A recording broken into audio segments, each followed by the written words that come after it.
నమస్తే, నేను Yogita. Welcome to సత్యాగ్రహి.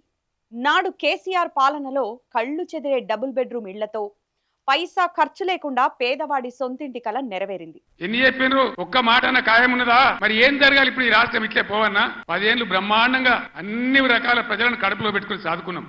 కానీ నేడు ఇందిరమ్మ రాజ్యం అంటూ వచ్చిన కాంగ్రెస్ పాలనలో ఏం జరుగుతోందో తెలుసా? అర్హత ఉన్నవాడు అటకెక్కితే పైరవీలు చేసేవాడు మేడలెక్కుతున్నాడు. లండన్లో ఉంటున్న కొడుకు, ఇక్కడ గవర్నమెంట్ జాబ్ చేసే కూతురు, వీళ్లకు ఇందిరమ్మిల్లు అవసరమా అన్న ప్రశ్నలు వస్తున్నాయి. పేదవాడి నోటికాడ ముద్దను లాగేసి తన అనుచరులకు పంచుతున్న ఈ కాంగ్రెస్ తీరుపై ఇవాళ రాష్ట్ర వ్యాప్తంగా నిరసనలు వెల్లువెత్తుతున్నాయి. ఖమ్మం జిల్లా కూసుమంచి మండలంలో వెలుగు చూసిన ఘటన రాష్ట్ర ప్రజలందరినీ నివ్వెరపోయేలా చేస్తోంది. ఒక పక్క నిరుపేదలు చిన్నపాటి రేకుల షెడ్డులో ఎండకు ఎండుతూ వానకు తడుస్తూ బతుకెళ్లదీస్తుంటే, అర్హత లేని కుటుంబానికి ఇందిరమ్మ ఇల్లు మంజూరు కావడంపై అందరినీ విస్మయానికి గురిచేస్తోంది. క్షేత్రస్థాయిలో ఏం జరుగుతోందో తెలుసా? ఇందిరమ్మ ఇళ్ల ఎంపిక అధికారుల చేతుల్లో లేదు, అది కాంగ్రెస్ కార్యకర్తల జేబుల్లో ఉంది.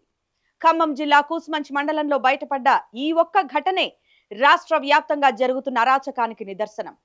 నిజమైన పేదవాడు రేషన్ కార్డు పట్టుకొని అద్దె కొంపలో ఏడుస్తుంటే, అర్హత లేని వారికి ఇళ్లు కట్టబెడుతోంది రేవంత్ సర్కార్.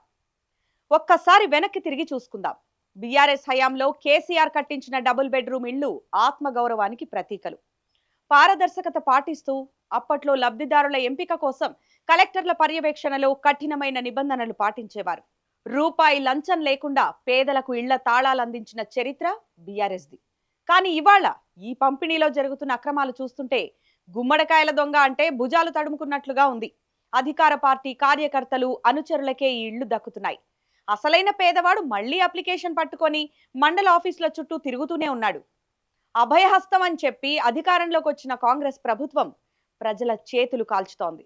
ఎన్నికల ముందు 6 గ్యారంటీలని ఊదరగొట్టిన కాంగ్రెస్ నేతలు ఇప్పుడు క్షేత్రస్థాయిలో ఏం సమాధానం చెప్తారు? ఇల్లు లేని పేదవాడికి న్యాయం ఎప్పుడు జరుగుతుంది? కాంగ్రెస్ నాయకుల పైరవీలుంటేనే పథకాలు అందుతాయా?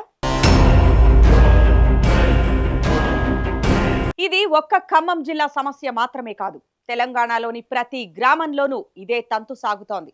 గ్రామ సభల్లో అర్హుల జాబితాను పక్కన పెట్టి గాంధీ భవన్ నుంచి వచ్చిన లిస్టులకే ప్రాధాన్యం ఇస్తున్నారని జనం ఆగ్రహం వ్యక్తం చేస్తున్నారు. 6 గ్యారంటీలను ఉదరగొట్టారు, ఇందిరమ్మ రాజ్యమని మైకులు పగలగొట్టారు. తీరా గద్దెనెక్కిన తర్వాత పేదవాడి సొంతింటి కలను ఉక్కుపాదంతో ఛిద్రం చేస్తున్నారు. అర్హులకు ఇల్లు దక్కే అవకాశం లేదు. ఎవరికైనా ఇల్లు రావాలంటే వాళ్ళు కాంగ్రెస్ కార్యకర్తలై ఉండాలి, లేదా ఆ పార్టీ నాయకులకు లంచమైనా ఇవ్వాలి. ఇప్పుడు అదొక్కటే క్రైటీరియా. కాంగ్రెస్ నాయకులు గుర్తు పెట్టుకోవాల్సింది ఒక్కటే: మీరిచ్చేది ప్రజల సొమ్ము, మీ ఇంట్లో ఇచ్చిన డబ్బులు కాదు. నిజమైన అర్హుడికి అన్యాయం జరిగితే ఆ పేదవాడి కళ్ళ నుంచి వచ్చే ప్రతి నీటి బొట్టు మీ పతనానికి నాంది పలుకుతుంది. అనర్హులకు ఇళ్లు కేటాయిస్తే ఆ నాయకులను రేపు ప్రజలే రోడ్ల మీద నిలదీస్తారు. ఖమ్మంలో బయటపడింది కేవలం మచ్చుతునక మాత్రమే. ప్రజలు కూడా ఆలోచించాలి. పారదర్శకమైన పాలన కావాలా, లేక పైరవికారుల రాజ్యం కావాలో తేల్చుకోవాలి. ఇందిరమ్మ ఇళ్ల పేరుతో జరుగుతున్న ఈ భారీ కుంభకోణంపై మీ గొంతెత్తాలి. అక్రమంగా ఇళ్లు పొందుతున్న అనర్హులను సోషల్ మీడియా ద్వారా నిలదీయాలి.